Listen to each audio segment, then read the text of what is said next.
Hi, a question often asked of me is how long the directors or the owners of a company need to keep their records.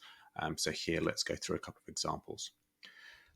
So the first thing to point out is not keeping the records is a significant compliance issue, and many territories will actually give a significant fine. So Hong Kong, for example, is 100,000 Hong Kong dollars.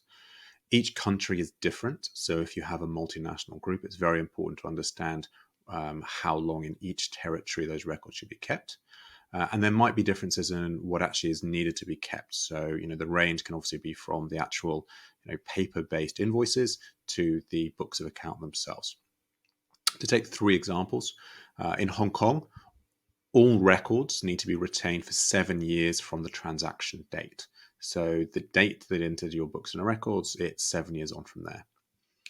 In Singapore, it's 5 years from the year of assessment. So essentially, the tax year that transaction falls into, it's 5 years from then. So as a kind of rough, it's 6 years is the possibility. In the UK, it's 6 years as well from the end of the financial year. But it's longer if you've submitted your tax return late. If you have a long life asset, so an asset that's worth more than 6 years, you need to keep it for the life of that asset. Or if there's any shape or form of compliance order started by HM Revenue and Customs, you need to keep those records. You can't just go and get rid of them.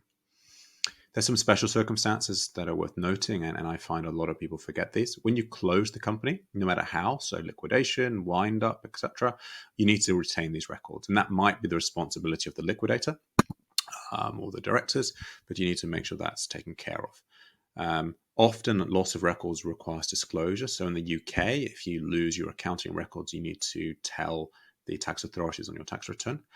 And remember, if you're using something like Xero, QuickBooks Online, etc., you might need to keep running that digital subscription, or you might need to export the data out of those programs so that you can still access them and use them in a meaningful form.